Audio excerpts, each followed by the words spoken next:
नमस्कार। RJ रोहिका Sharma channel में आप सभी का स्वागत है। आज की हमारी कहानी जिसका नाम है नर्क का मार्ग, जिसके लेखक हैं मुंशी प्रेमचंद्र जी, उसका पार्ट 2 है। पार्ट 1 में हमने देखा था एक औरत जो कि बहुत ही सभ्य और सुशील है, लेकिन वो जब भी अपने पति की ओर ताकती है तो उसे उससे वो पतित्व का प्रेम नहीं मिलता। उसका पति उसे यह कहकर नकार देता है कि वह औरत उसके पति का ब्रह्मचर्य को नष्ट करके उसे पाप का भागी बना देगी।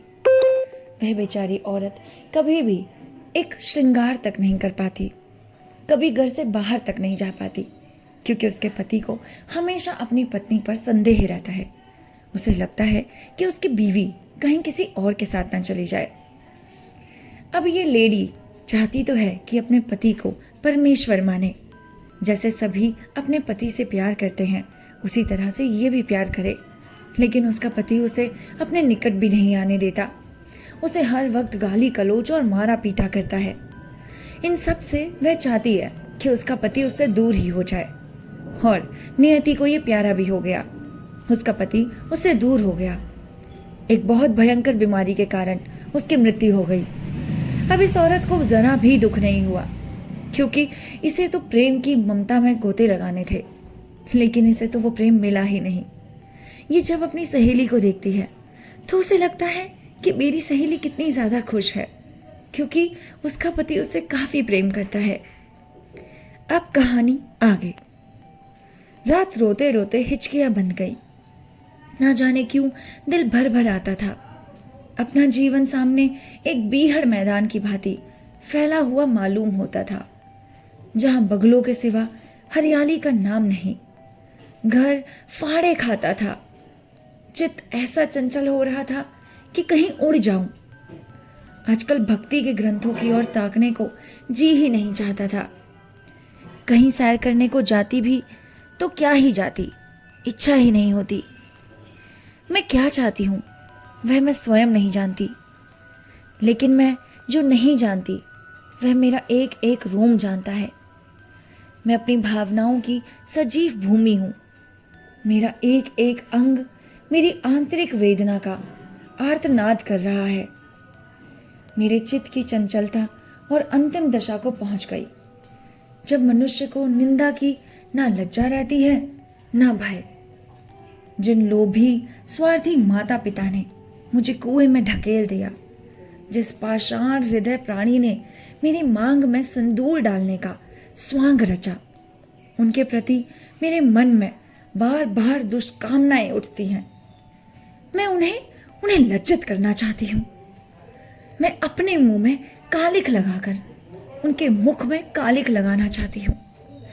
मैं चाहती हूँ कि मैं उनका ऐसा सर्वनाश कर दूं जो किसी ने ना देखा हो, क्योंकि उन्होंने मेरी जिंदगी को पूरा का पूरा खत्म कर दिया। मैं अपने प्राण देकर उन्हें प्राण दंड दिलाना चाहती हूँ। मेरा नारित्व लुप्त हो गया है। मेरे हृदय में प्रचंड ज्वाला उठी हुई है। घर के सारे आदमी सो रहे थे। मैं चुपके से नीचे उतरी, द्वार खोला और घर से निकली, जैसे कोई प्राणी गर्मी से व्याकुल होकर घर से निकले और किसी खुली हुई जगह की ओर दौड़े। मेरा उस मकान में दम घुट रहा था। रह रह कर मुझे उस अपने बूढ़े पति की यादें आ रही थी। याद एक प्रेम माया में नहीं, बल्कि एक संदेह की माया में। अब मैं आगे चलने लगी। देखा सड़क पर सन्नाटा था।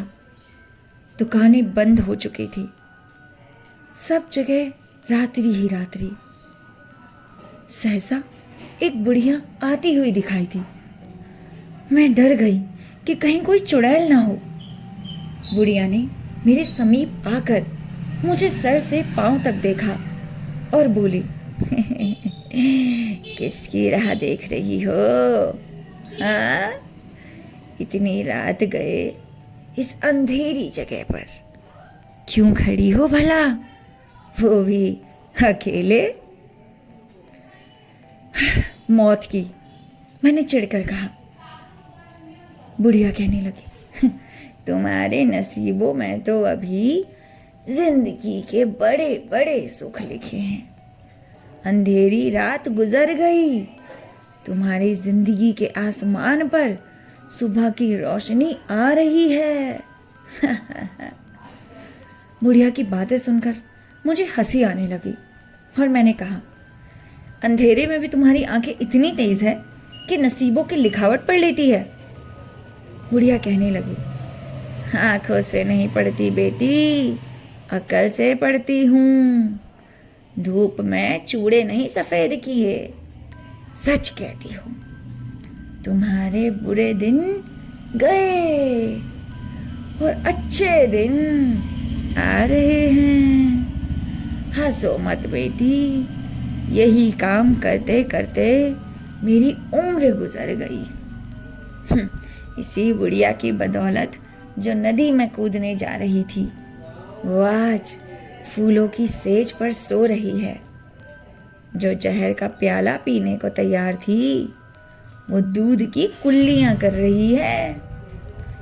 इसीलिए इतनी रात गए निकलती हूँ कि अपने हाथों किसी अभागिन का उद्धार हो सके तो करूं। मैं किसी से कुछ नहीं मांगती, भगवान का दिया सब कुछ है घर में। केवल यही इच्छा है कि अपने से जहां तक हो सके दूसरों का उपकार करूं। जिन्हें धन की इच्छा है उन्हें धन की, जिन्हें संतान की इच्छा है उन्हें संतान, बस और क्या कहूं। अब मैं तुझे वह मंत्र बता देती हूं जिसकी जो इच्छा वह पूरी हो जाए।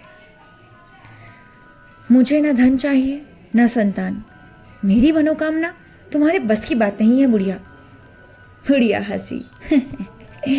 बेटी, जो तुम चाहती हो मैं जानती हूँ।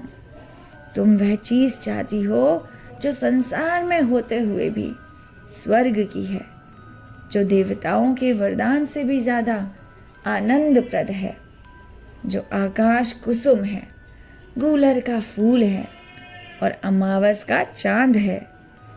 लेकिन मेरे मंत्र में वह शक्ति है जो भाग्य को भी संवार सकती है।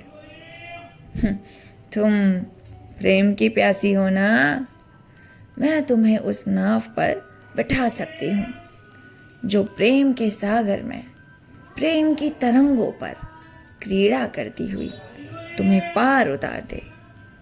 मैं उत्कंठित होकर उनसे पूछने लगी, माता तुम्हारा घर कहाँ है?